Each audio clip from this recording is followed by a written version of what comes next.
വളരെ പ്രാർത്ഥനയോടുകൂടെ നമുക്ക് ദൈവസന്നിധിയിലായിരിക്കാം. നമ്മൾ ദൈവവചനം പഠിക്കുന്നത് കൊണ്ട് പല പ്രയോജനങ്ങളുണ്ട്. അതെല്ലാം നമുക്ക് എല്ലാവർക്കും അറിയാവുന്ന കാര്യങ്ങളാണ്. എന്നാൽ ഞാൻ ദൈവവചനം പഠിക്കുന്നത് കൊണ്ട് എൻ്റെ ഉദ്ദേശം എന്താ? What's my aim? എൻ്റെ ലക്ഷ്യം എന്താണ്? എൻ്റെ ഉദ്ദേശം എന്താണ്? അത് നമ്മൾ എല്ലാവരും കണ്ടെത്തേണ്ട ഒരു ചോദ്യമാണ്. ഉത്തരം കണ്ടെത്തണം. ഞാൻ ഇവിടെ ഇങ്ങനെ ദൈവവചനം പഠിക്കുന്നത് കൊണ്ട് എൻ്റെ ഉദ്ദേശം എന്താണ്? ദൈവനാമ മഹത്വത്തിനാണെന്ന് പറഞ്ഞു കളയരുത്. അതെല്ലാം എനിക്കറിയാം. അത് നമുക്ക് എല്ലാവർക്കും അറിയാവുന്ന കാര്യങ്ങളാണ്. എങ്കിലും വേറെ നമ്മൾ മാത്രം അറിഞ്ഞിരിക്കുന്ന ചില രഹസ്യങ്ങളാണല്ലോ ഇതൊക്കെ. നമുക്ക് തന്നെ ബൈബിൾ വായിച്ച് പഠിക്കാം, നമ്മുടെ സഭയിൽ പഠിക്കാനുള്ളതുണ്ട്, അല്ലെങ്കിൽ ഓൺലൈനിൽ ഒരുപാട് സംഭവങ്ങളുണ്ട്. ഇവിടെ വന്ന് ഇങ്ങനെ ഒരു സിസ്റ്റമാറ്റിക് ആയിട്ട് ദൈവവചനം പഠിക്കുന്നത് കൊണ്ട് എൻ്റെ ഉദ്ദേശം എന്താണ്? മനസ്സിൽ പറയുക. ആദ്യം ഓരോരുത്തരും കണ്ടുപിടിക്കാൻ ശ്രമിച്ചോളൂ. നിങ്ങളൊന്ന് കണ്ടുപിടിക്കാൻ ശ്രമിച്ചോളൂ. പക്ഷെ ഉത്തരം സിൻസിയർ ആയിരിക്കണം. മനസ്സിലായി? ഞാൻ പറഞ്ഞ മനസ്സിലായി? വളരെ വിശ്വസ്തയോടെ നിങ്ങളോട് ഉത്തരം പറയണം. ഇത് ഞാൻ ദൈവവചനം പഠിക്കാൻ ആരംഭിച്ച സമയത്ത് എന്നോട് തന്നെ ഞാൻ ചോദിച്ച ഒരു ചോദ്യമാണ്. എന്തിനാ ഇവിടെ ഇരിക്കുന്നത്? ബൈബിൾ സ്കൂൾ ഞാൻ എൻ്റെ 21 വയസ്സിൽ അച്ഛനൊക്കെ അറിയാം, ഞാൻ പത്തനംതിട്ട BBAയിൽ പഠിക്കാനായിട്ട് വരുമ്പോൾ ഞാൻ എന്നോട് തന്നെ ചോദിച്ച ഒരു ചോദ്യമാണ്, വയ്യാമ ഹിയർ, ഞാൻ എന്തിനിവിടെ ആയിരിക്കുന്നു? ഞാൻ എന്തിനാണ് ദൈവവചനം ഞാൻ പഠിക്കുന്നത്? ആ ഉത്തരം നിങ്ങൾ കണ്ടെത്തിയെങ്കിൽ ഞാൻ അടുത്ത സെക്ഷനിലേക്ക് പോവാൻ. നിങ്ങൾ എന്തിന് ദൈവവചനം പഠിക്കാൻ ഇവിടെ വന്നു, അല്ലെങ്കിൽ ഇങ്ങനെ എന്തിന് ദൈവവചനം പഠിക്കുന്നു? കാരണം ഇത്രയും നാള് ഒരുപാട് നാളായി നമ്മൾ രക്ഷിക്കപ്പെട്ടു, ദൈവവചനം വായിക്കുന്നു, പഠിക്കുന്നു, പ്രസംഗിക്കുന്നു, അല്ലേ? നന്നായിട്ട് ദൈവവചനം കൈകാര്യം ചെയ്യുന്ന ദൈവദാസന്മാർ എൻ്റെ മുമ്പിലുണ്ട്. എന്തിന് എന്നുള്ള ഒരു ചോദ്യം നമ്മളുടെ മുമ്പിൽ ഉണ്ടായിരിക്കണം.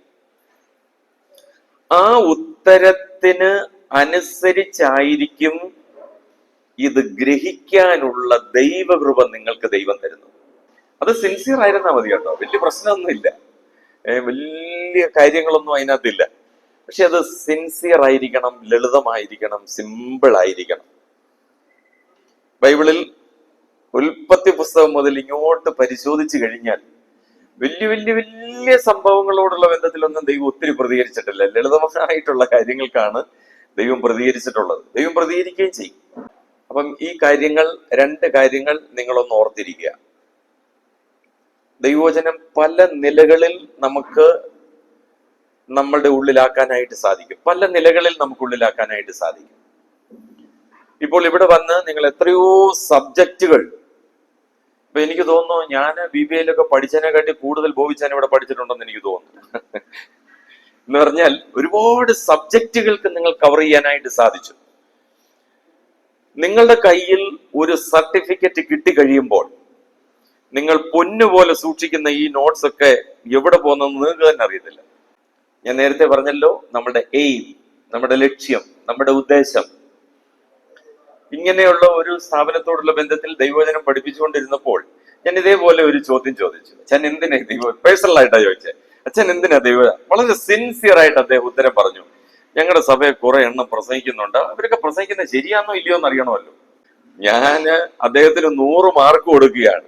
എത്ര ലളിതമായിട്ട് ഉത്തരം പറഞ്ഞത്. സിൻസിയർ അല്ലേ? നമ്മൾ അങ്ങനെ പറയൂ? നമ്മൾ പറയത്തില്ല.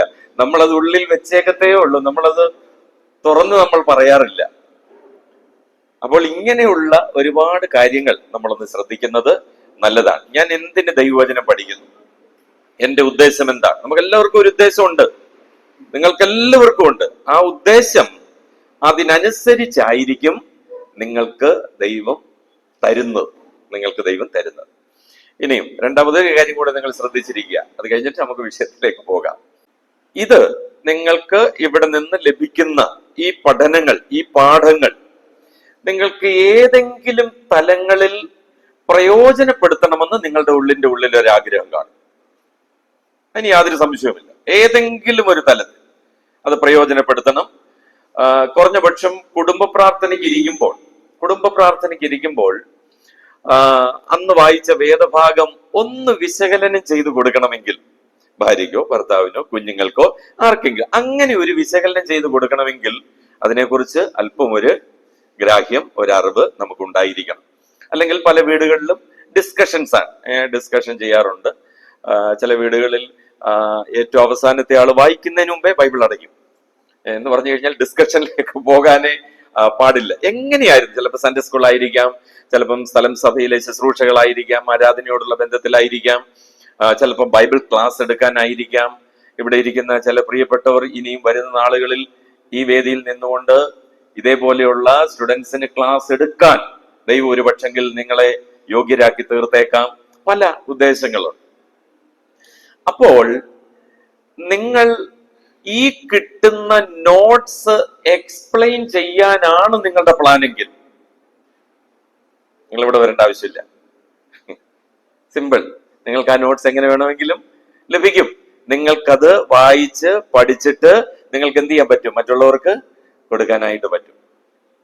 പക്ഷേ അതിൽ നിന്നും വ്യത്യസ്തമായിട്ട് നിങ്ങൾക്ക് പഠിപ്പിക്കാൻ കഴിയണമെങ്കിൽ, അതായത് ദൈവത്തിൽ നിന്നും പ്രാപിച്ച് ദൈവജനത്തിന് കൊടുക്കാൻ നിങ്ങൾക്ക് കഴിയണമെന്നുണ്ടെങ്കിൽ നിങ്ങളുടെ ലക്ഷ്യത്തെ ആയിരിക്കും ദൈവം മാനിക്കുന്നത്, നിങ്ങളുടെ എയിമിനെ ആയിരിക്കും ദൈവം മാനിക്കുന്നത്. ഇത്തരം കാര്യങ്ങൾ നിങ്ങൾ ഒരിക്കലും മറക്കാനായിട്ട് പാടില്ല. നമ്മുടെ ലക്ഷ്യം ഒരിക്കലും തെറ്റരുത്. ലക്ഷ്യം തെറ്റിയാൽ തീർന്നു. നമ്മുടെ എയിം തെറ്റരുത്. എന്താണ്, എന്തിനു വേണ്ടിയാണ് ഞാൻ ദൈവവചനം ഇങ്ങനെ പഠിക്കുന്നത്? അപ്പോൾ ആ ദൈവവചന പഠനം തീർച്ചയായിട്ടും നമ്മുടെ ഓരോരുത്തരുടെയും വ്യക്തി ജീവിതങ്ങളിൽ അത് പ്രയോജനം ചെയ്യും എന്നുള്ളതിന് യാതൊരു സംശയവുമില്ല. നിങ്ങൾ ആ വേൾഡ് മാപ്പ് ഒന്ന് എടുത്തേ. വേൾഡ് മാപ്പ് എന്ന ഹെഡിങ്ങിൽ എഴുതിയിട്ടുണ്ട്. ആ വേൾഡ് മാപ്പില് നിങ്ങൾക്ക് ഇസ്രായേൽ എന്ന് കണ്ടുപിടിക്കാൻ പറ്റുമോ? Can you find out Israel where it is? നിങ്ങൾ ഇസ്രായേൽ എന്ന് എഴുതിയതല്ലേ കണ്ടത്, രാജ്യം കണ്ടോ എന്നുള്ളതാണ് എന്റെ ചോദ്യം.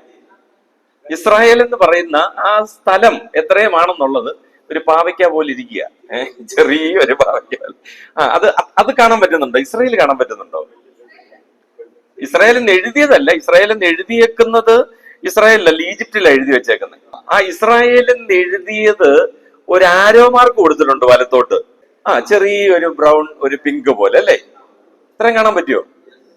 ഒന്ന് ആലോചിച്ച് നോക്കിയാൽ ലോകത്തിൽ ഇസ്രായേൽ എന്ന് പറയുന്ന ആ ഒരു സ്ഥലം, ആ ഇസ്രായേല്, ഇതുകൊണ്ടാണ് ഞങ്ങൾ ഈ പ്രസംഗിക്കുന്നവരൊക്കെ പറയുന്ന കാലത്തിന്റെ നടുവിൽ, ലോകത്തിന്റെ നടുവിൽ എന്നല്ലേ നമ്മൾ പ്രസംഗിക്കുമ്പോഴൊക്കെ പ്രസംഗിക്കാറില്ലേ?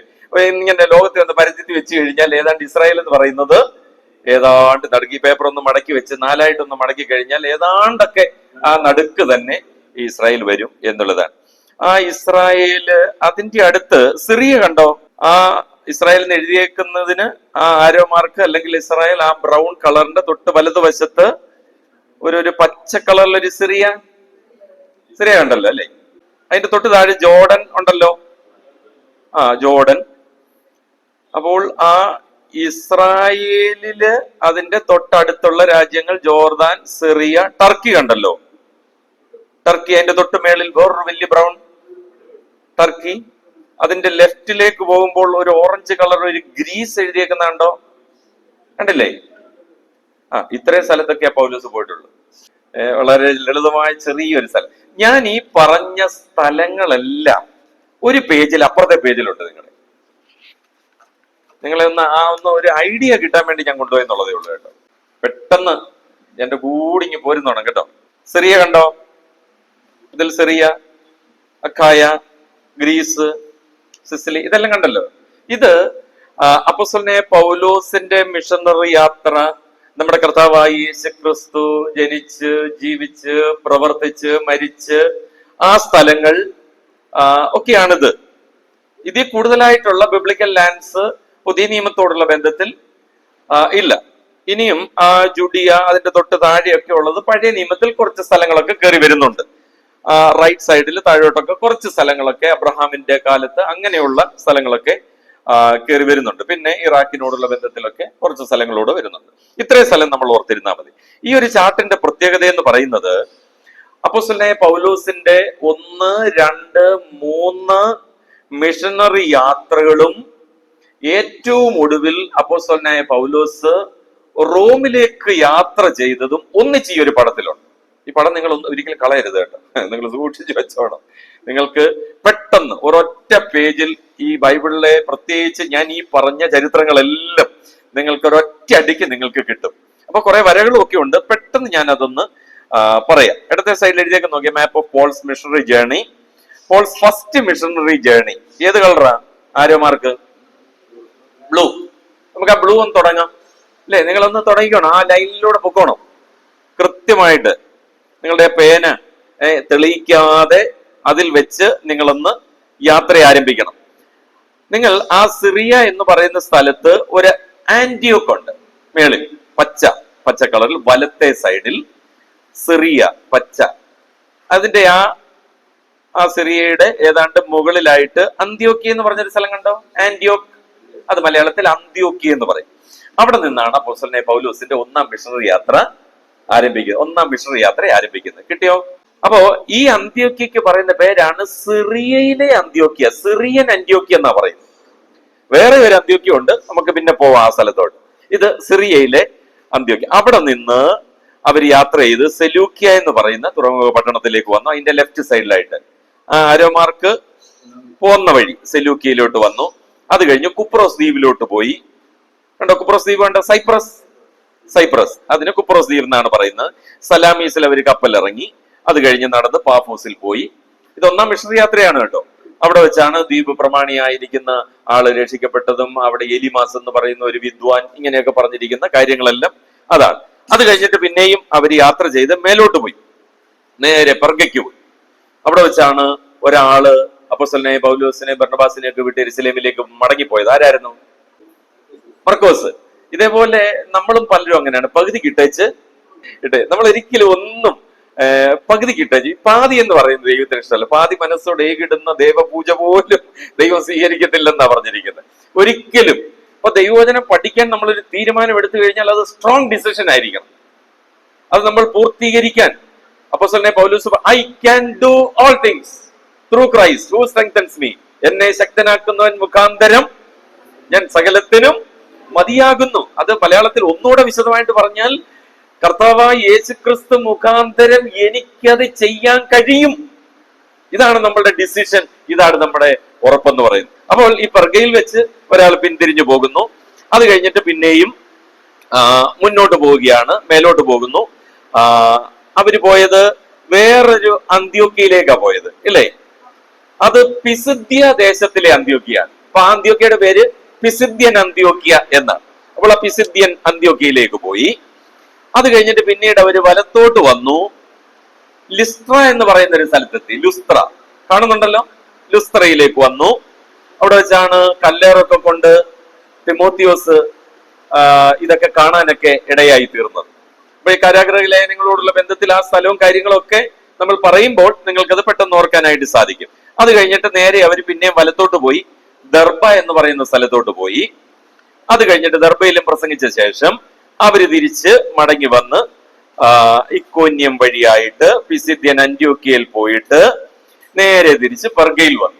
അങ്ങോട്ട് പോയപ്പോ പെർഗെ പ്രസംഗിച്ചില്ല, ഇങ്ങോട്ട് വന്നപ്പോ പെർഗെ പ്രസംഗിച്ചു. എന്താ കാര്യം? ഇതൊക്കെ ബൈബിളിലുള്ള കാര്യം കേട്ടോ. എന്നാലും നിങ്ങൾക്ക് ആത്മീയമായിട്ട് എന്തെങ്കിലും പാഠങ്ങൾ കിട്ടിക്കോട്ടെ എന്ന് പറയുന്നത് ഞാനത് പറയുന്നത്. അങ്ങോട്ട് പോയപ്പോ പെർഗെ പ്രസംഗിച്ചില്ല, ഇങ്ങോട്ട് വന്നപ്പോ പെർഗെ പ്രസംഗിച്ചു. കാരണം എന്താ? അവിടെ വെച്ചാണ് ചെറിയൊരു മനപ്രയാസം ഉണ്ടായത് ഇല്ലേ? സഹോദരന്മാർ തമ്മിൽ ചെറിയൊരു, നമ്മളാന്നേലോ ഒരാൾ അങ്ങോട്ട് തിരിഞ്ഞിരുന്ന് പ്രസംഗിക്കും, ഒരാള് ഇങ്ങോട്ടും തിരിഞ്ഞിരുന്നു. കാരണം നമുക്കിതൊന്നും ഒരു വിഷയമല്ലല്ലോ. പക്ഷെങ്കിൽ അങ്ങോട്ട് പോയപ്പോ അവര് മാനസികമായിട്ട് ഒരുക്കമല്ലാതിരുന്നത് കൊണ്ട് ഇത് ദൈവവചന ശുശ്രൂഷയോടുള്ള ബന്ധത്തിൽ എപ്പോഴും ഓർത്തിരുന്നോണം. നമുക്ക് നല്ലൊരു പാഠമാണ് നമുക്ക് ലഭിക്കുന്നത്. ഓക്കെ, അത് കഴിഞ്ഞിട്ട് പെർഗയിൽ പ്രസംഗിച്ചു. അത് കഴിഞ്ഞിട്ട് നേരെ അവര് കുപ്രോസ് ദ്വീപിലോട്ട് വരാതെ തൊട്ടടുത്തുള്ള അറ്റാലിയ എന്ന് പറയുന്ന സ്ഥലത്തേക്ക് പോയി. അപ്പൊ ഇതെല്ലാം ചോദ്യമാണ്, എന്തിനാ അറ്റാലിയയിലേക്ക് പോയത്? അത്താലിയയിലേക്ക് പോകാനുള്ള കാരണം എന്താ? അവിടുന്ന് നേരിട്ടുള്ള കപ്പൽ അന്ത്യോക്യയ്ക്ക് കിട്ടത്തുള്ളൂ, അതുകൊണ്ടാ. ലളിതമായിട്ടുള്ള കാരണമല്ല, വലിയ കാരണം നിങ്ങൾ ചിന്തിച്ച് തലമുറ പോയോ ഒന്നും വേണ്ട. അറ്റാലിയയിൽ നിന്ന് അവര് നേരെ മടങ്ങി ഇങ്ങോട്ട് വന്നു, അന്ത്യോക്യയിലേക്ക് വന്നു. ഏതാണ്ട് 7-8 മാസം എടുത്തു കേട്ടോ. നമ്മൾ ഈ 5 മിനിറ്റ് കൊണ്ട് പറഞ്ഞെങ്കിലും 7-8 മാസം എടുത്താണ് അവർ അത്രയും യാത്ര ചെയ്ത് ഒന്നാമത്തെ മിഷണറി യാത്ര കംപ്ലീറ്റ് ചെയ്തു. എവിടുന്ന് തുടങ്ങി എവിടുന്ന് അവസാനിച്ചു? അന്ത്യോക്യയിൽ തുടങ്ങി. എന്താ കാര്യം? ഒന്ന്, അതാണ് അവരുടെ മാതൃസഭ. ശുശ്രൂഷകൾ ആരംഭിക്കേണ്ടത് എപ്പോഴും എവിടെ നിന്നായിരിക്കണം? മാതൃസഭയ്ക്ക് ഇമ്പോർട്ടന്റ് കൊടുക്കാത്ത ഒരു വ്യക്തിയെയും ദൈവം ഉപയോഗിച്ചിട്ടില്ല. ലോക്കൽ ചർച്ച്, നമ്മളുടെ സ്ഥലം സഭ എന്ന് പറയുന്നത് ഒരു ശുശ്രൂഷകന്റെ, ഒരു ദൈവദാസന്റെ, ദൈവവചനം പഠിപ്പിക്കുന്ന, ദൈവവചനം പറയുന്ന ഒരു ശുശ്രൂഷകന്റെ ഏറ്റവും പ്രധാനപ്പെട്ട ഒരു പോയിന്റ് എന്ന് പറയുന്നത് അതാത് സ്ഥലം സഭകളായിരിക്കണം. സ്ഥലം സഭയാണ് നമ്മൾ ഏറ്റവും കൂടുതൽ ഫോക്കസ്. അപ്പോസ്തലനായ പൗലോസിന് ആരുടെയും മുഖത്ത് നോക്കേണ്ട ആവശ്യമില്ല, എങ്ങനെ വേണമെങ്കിലും ചെയ്യാം, ആരുടെടുത്തും ചോദിക്കേണ്ട ആവശ്യമില്ല. പക്ഷെങ്കിൽ അദ്ദേഹം റൂൾസിനനുസരിച്ചാണ് കാര്യങ്ങൾ ചെയ്യുന്നത്, പ്രമാണത്തിനനുസരിച്ചാണ് കാര്യങ്ങൾ ചെയ്യുന്നത്. ഇനി നോക്കിക്കേ, അപ്പോൾ ഒന്നാമത്തെ മിഷണറി യാത്ര തിരിച്ചു വന്നു, അന്ത്യോക്യയിൽ വന്നു, ദൈവസഭയെ കൂട്ടി അവരോട് സാക്ഷ്യം പറയുകയാണ്. അവരാണ് പ്രാർത്ഥിച്ചു വിട്ടത്, അവർക്ക് നമ്മൾ റിപ്പോർട്ട് കൊടുക്കാനുള്ള ഉത്തരവാദിത്തം നമുക്കുള്ളതാണ്. അപ്പോൾ ദൈവസഭയോടുള്ള ബന്ധത്തിൽ ഒരു മിനിസ്ട്രി, ഒരു ശുശ്രൂഷ എത്രയോ പ്രയോജനകരമാണ് എന്നുള്ളത് ഓർത്തിരിക്കുക. നിങ്ങൾ ഇവിടെ പഠിക്കുന്നുണ്ടെന്നുള്ളത് നിങ്ങളുടെ സ്ഥലസഭയ്ക്ക് അറിയാം. നിങ്ങളുടെ സ്ഥലസഭയുടെ പ്രാർത്ഥന പിൻബലം ഇതിനോടുള്ള ബന്ധത്തിൽ ഉണ്ടാവണം. നിങ്ങൾക്കിപ്പോ ഉണ്ടായില്ലെങ്കിൽ പിന്നെ നിങ്ങളെ എങ്ങനെയാണ് ദൈവം ഉപയോഗിക്കാനായിട്ട് പോകുന്നത്? ഇതെപ്പോഴും ഉണ്ടായിരിക്കണം. നിങ്ങൾ ഒരു ശുശ്രൂഷയ്ക്കായിട്ട് പോകുമ്പോൾ, നിങ്ങൾ ആത്മീയമായിട്ടുള്ള ഏതൊരു കാര്യം ചെയ്യുമ്പോഴും ഇതൊക്കെ നമുക്ക് നൽകുന്ന നല്ല പാഠങ്ങളാണ്. ഇനിയും ഒന്നാമത്തെ മിഷണറി യാത്രയിൽ ചില സ്ഥലം സഭകളൊക്കെ സ്ഥാപിക്കപ്പെടാനായിട്ട് ഇടയായി തീർന്നു. ഏതൊക്കെയാണ് സ്ഥലസഭകൾ നിങ്ങൾക്ക് അറിയാൻ പറ്റുന്നുണ്ടോ? ഇതൊക്കെ നിങ്ങളുടെ അസൈൻമെന്റ് ആട്ടോ.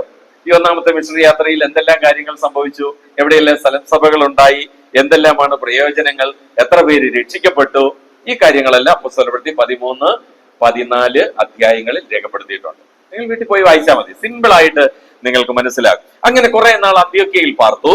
അന്ത്യോക്യയിൽ പാർത്തതിന് ശേഷം പിന്നെ രണ്ടാമത്തെ മിഷണറി യാത്ര ആരംഭിക്കുക. ഒന്നാമത്തെ മിഷണറി യാത്ര കഴിഞ്ഞു, രണ്ടാമത്തെ മിഷണറി യാത്ര. ഇത് കഴിഞ്ഞപ്പോൾ ഇടയ്ക്ക് ചില പ്രശ്നങ്ങളൊക്കെ ഉണ്ടാവുന്നുണ്ട്. ചിലര് വന്ന് പറഞ്ഞു, മോശയുടെ കൽപ്പനയോടെ ആചരിച്ചാൽ മാത്രമേ ഒരാൾക്ക് രക്ഷിക്കപ്പെടാനായിട്ട് പറ്റത്തുള്ളൂ, നേരിട്ട് ഒരാൾക്ക് രക്ഷയിലേക്ക് വരാനായിട്ട് പറ്റത്തില്ല ജാതികളായിട്ടുള്ള ആളുകൾക്ക്. അങ്ങനെ ഒരു പ്രശ്നം ഉണ്ടായി. അങ്ങനെ ഒരു പ്രശ്നം ഉണ്ടായപ്പോൾ അവര് യെരുശലേമിൽ പോയി. അവിടെ ഒരു യെരുശലേം കൗൺസിൽ കൂടി. അതിൽ ആ പ്രശ്നങ്ങൾക്കെല്ലാം ഒരു പരിഹാരം ഉണ്ടാക്കുകയും ചെയ്തു. അത് യെരുശലേമിലേക്ക് പോയത് പൗലോസും ബർന്നബാസൂടെയാണ്. അവര് പോയി മടങ്ങി വന്നപ്പോൾ ആ കാര്യങ്ങളൊക്കെ നമ്മൾ അപ്പോസ്തല പ്രവൃത്തിയിൽ നമ്മൾ വായിക്കുന്നുണ്ട്. ഞാൻ ആ ഭാഗത്തേക്ക് പോകുന്നില്ല. രണ്ടാമത്തെ മിഷണറി യാത്ര ആരംഭിക്കുകയാണ്. രണ്ടാമത്തെ മിഷണറി യാത്ര ആരംഭിക്കുന്നതും എവിടെ നിന്നാണ്? അന്ത്യോക്യയിൽ നിന്നാണ്. ഏത് കളറാണ്? ഓറഞ്ച് ആണോ റെഡ് ആണോ? എന്തായിരുന്നാലും പൊക്കോണം. അവിടുന്ന് അങ്ങോട്ട് നമ്മൾ യാത്ര ചെയ്യാനായിട്ട് പോവുകയാണ്. നേരെ മേലോട്ട് പോവുകയാണ്. നേരെ എങ്ങോട്ടാ പോകുന്നത്? തർസോസ്. ലെഫ്റ്റിലോട്ട് പോകുന്നു, തർസോസ്. എന്താ അവര് താഴോട്ട് പാഞ്ഞേ? കുബ്രോസിലോട്ട് പാഞ്ഞേ. എന്താ? ആദ്യത്തെ മിഷണറി യാത്ര താഴോട്ടല്ലേ പോയേ? കുബ്രോസിലോട്ടല്ലേ പോയേ? കൊട്ടാരക്കരയിൽ നിന്ന് ആരംഭിച്ച് നേരെ തിരുവല്ലയ്ക്ക് പോയായിരുന്നു ആദ്യം. ഇപ്രാവശ്യം പറയുകയാണ് നേരെ ഞങ്ങൾ പത്തനാപുരം വഴി പോവാണ്. എന്താ കാരണം? What is reason? പൗലോസും ബർന്നബാസും തമ്മിൽ ഒരു നല്ല ഉടക്കുണ്ടായി, ഒരു നല്ല ഉഗ്രവാദം ഉണ്ടായി. എന്താ? മിഷണറി യാത്രയ്ക്ക് ആദ്യം വന്നപ്പോൾ പകുതിക്കിട്ട് പോയ പുള്ളിയെ കൊണ്ട് ഞാൻ തയ്യാറല്ല, ബർന്നബാസ് ആണെങ്കിൽ ആ പുള്ളിയെ കൊണ്ട് എന്ത് ചെയ്യത്തുള്ളൂ? പോകത്തുള്ളൂ. അങ്ങനെ അവർ രണ്ടുപേരും രണ്ടായി തീർന്നു. ആരാദ്യം പോയി? ബർന്നബാസ് ആരെ തെരഞ്ഞെടുത്തു?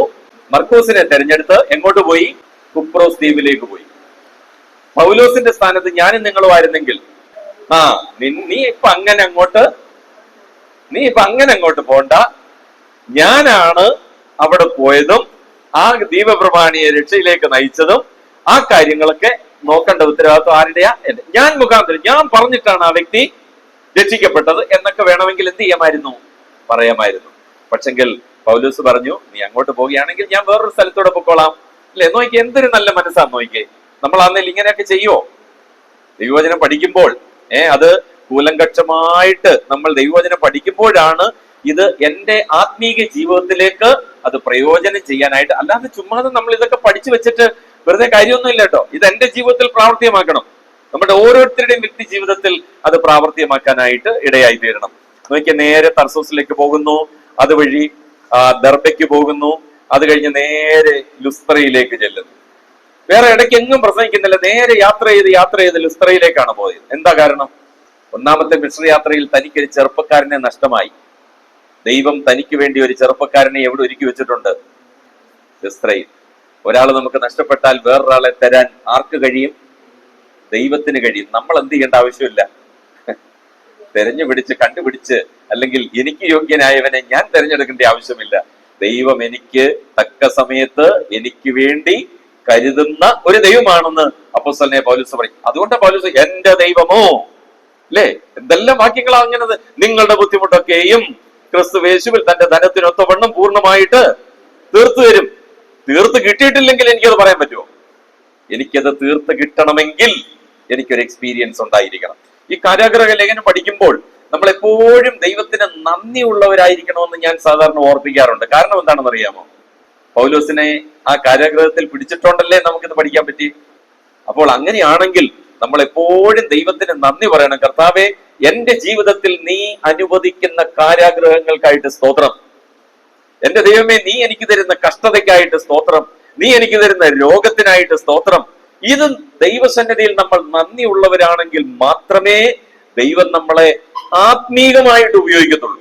ഇതെപ്പോഴും നമ്മൾ ഓർത്തിരിക്കണം. അപ്പോസ്തലനായ പൗലോസിനെ ഇത്രമാത്രം ദൈവം ഉപയോഗിച്ചതിന്റെ കാരണം ഒരു ഉദാഹരണം അതിനോടുള്ള ബന്ധത്തിൽ ഞാൻ പറഞ്ഞിട്ട് മുന്നോട്ട് പോകാം. പത്രോസും ജയിലിൽ കിടന്നിട്ടുണ്ട്, പൗലോസും ജയിലിൽ കിടന്നിട്ടുണ്ട്, അല്ലേ? പത്രോസ് ജയിലിൽ കിടന്നപ്പോ എന്തെടുക്കുമായിരുന്നു? സുഖമായിട്ട്. പിന്നെ എപ്പോഴേലും ജയിലിൽ പിടിച്ചിട്ടുണ്ടോ? ഇട്ടാൽ എന്തേ സംഭവിക്കത്തുള്ളൂ. പക്ഷെ പൗലോസിനെ ആദ്യത്തെ പ്രാവശ്യം ജയിലിലിട്ടു. എവിടെ വെച്ച്? രണ്ടാമത്തെ മിഷണറി യാത്രയിൽ ഫിലിപ്പിയിൽ വെച്ച്. എന്താ സംഭവിച്ചത് അവിടെ? ഒന്നാലോചിച്ചു, എന്തെല്ലാം സംഭവങ്ങളാണ് അവിടെ നടക്കുന്നത്. അവിടം തൊട്ടങ്ങോട്ട് പൗലോസിന് കാരാഗ്രഹങ്ങൾ ഒരുങ്ങിയിരിക്കുകയാണ്, തുറക്കപ്പെട്ട് കിടക്കുക. പൗലോസെ, കമോൺ, നിനക്ക് വേണ്ടി കാരാഗ്രഹങ്ങൾ.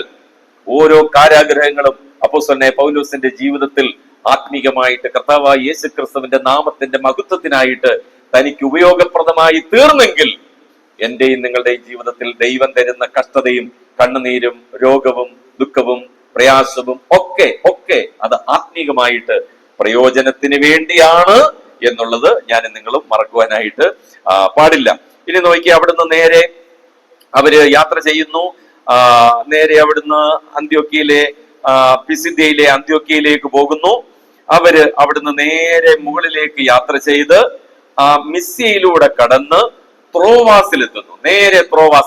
ത്രോവാസ് കണ്ടോ? ആ ലൈൻ നേരെ മേളിലോട്ട് പോയിട്ട് ഇങ്ങോട്ട് വരുമ്പോൾ ത്രോവാസ് എന്ന് പറയുന്ന ഒരു സ്ഥലം. എന്തിനാണ് ത്രോവാസിലേക്ക് എന്നത്? എന്തിനാ നേരെ ത്രോവാസിലോട്ട് പോകുന്നത്? ദൈവം അടുത്ത ആളെ അവിടെ ഒരുക്കിയിട്ടുണ്ട്. ആരെയാ? ആദ്യത്തെ ട്രിപ്പിൽ തനിക്ക് നഷ്ടപ്പെട്ട ബർണബാസിന് പകരം ദൈവം ശീലാസിനെ ഒരുക്കി. ഒരു ചെറുപ്പക്കാരന് പകരം ദൈവം ഇതാ അടുത്ത മർക്കോസിന് പകരം ദൈവം ഒരു തിമോത്തിയോസിനെ ഒരുക്കുന്നു. ഇനിയും അടുത്ത പുതിയൊരാളിനെ ദൈവം ഒരുക്കുകയാണ്. ഈ പറയുന്നതും കാണുന്നതും കേൾക്കുന്നതുമെല്ലാം രേഖയാക്കി വെക്കാൻ ഒരു ലൂക്കോസ് ആരായിരുന്നു? വൈദ്യൻ.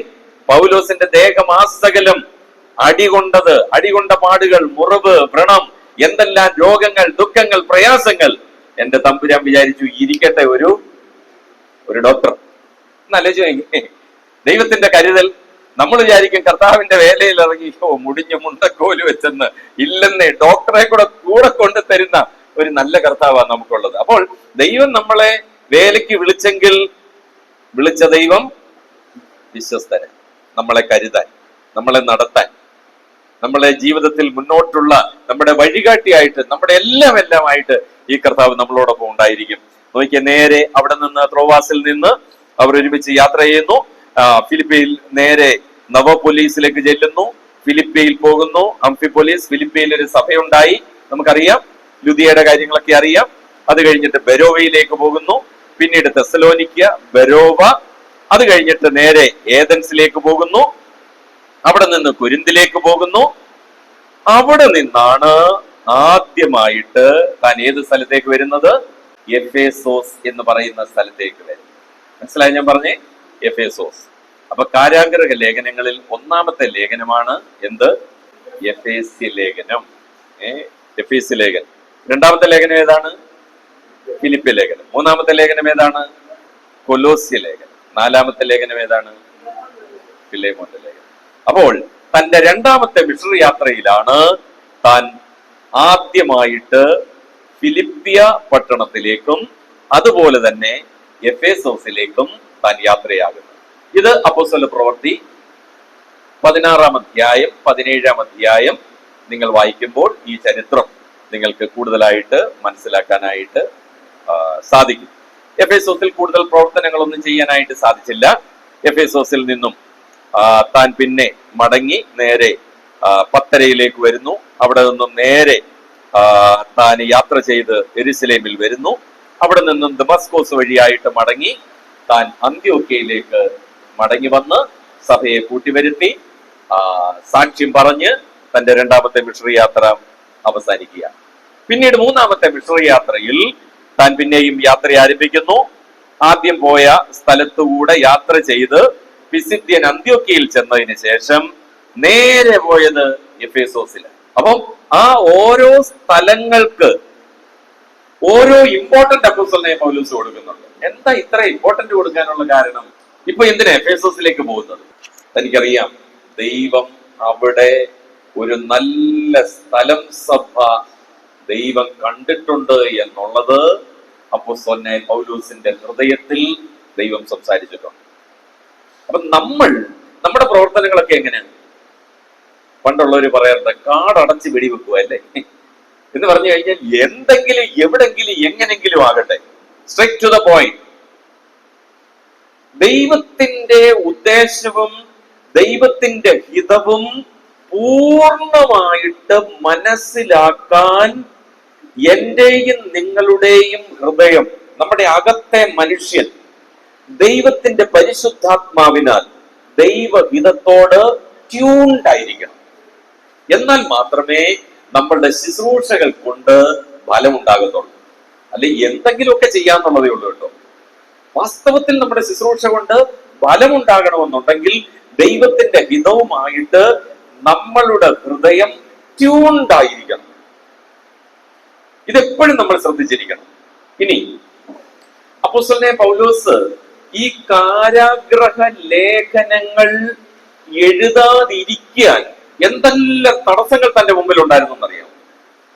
ഒന്നാമത്തെ തടസ്സം, പണ്ടൊരു അഗബോസ്, ഒരു പ്രവാചകൻ ഇല്ലേ, അതുപോലെ തന്നെ ഫിലിപ്പോസിന്റെ വീട്ടിൽ വെച്ച് ഒരു പ്രവാചകൻ പറഞ്ഞില്ലേ, ആ അരക്കച്ച എടുത്ത് അങ്ങോട്ട് ചുറ്റിയിട്ട് പറഞ്ഞു, ഇതേപോലെ പൗലോസിനെ കെട്ടി തടവിലാക്കി അവർ കൊല്ലാനായിട്ട് പോവുകയാണ്. അപ്പൊ പൗലോസ് എന്താ പറഞ്ഞേ? എന്നാലോചിച്ച് നോക്കിയേ.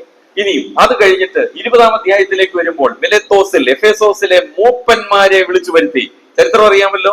മൂപ്പന്മാരെ വിളിച്ചു വരുത്തി അവര് കടൽക്കരയിൽ മുട്ടുകുത്തി കരഞ്ഞ് നിലവിളിച്ച് പ്രാർത്ഥിച്ച്, അയ്യോ അങ്ങോട്ട് പോകരുതേ, പോയാൽ പൗലോസെ നിന്റെ ജീവിതം അവസാനിക്കുകയാണ്. പൗലോസ് എന്താ പറഞ്ഞെന്നറിയാമോ? ഞാൻ എന്റെ പ്രാണനെ വിലയേറിയതായിട്ട് എണ്ണുന്നില്ല.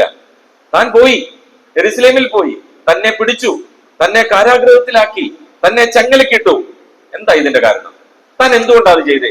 ഇതൊക്കെ വായിക്കുമ്പോൾ നമ്മൾ ചിന്തിച്ചിട്ടില്ലേ, ഓ ഈ പൗലോസ് ഇത്ര അങ്ങോട്ട് വേണ്ടായിരുന്നല്ലേ, ഇത്രയും അങ്ങോട്ട് ചുണയൊക്കെ വേണോ, ഇത്രയും മിടുക്കൊക്കെ വേണോ, ഇങ്ങനെ ചിന്തിച്ചിട്ടുണ്ടോ?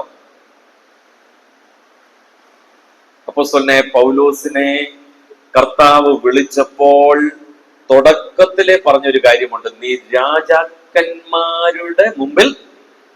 ഒന്നാലോചിച്ച് നോക്കിയേ, രാജാക്കന്മാരുടെ മുമ്പിൽ. പൗലോസ് ഓരോ രാജാവിന്റെ മുമ്പിൽ പോകുമ്പോൾ ദൈവഹിതം പൂർത്തീകരിച്ചുകൊണ്ടിരിക്കുക.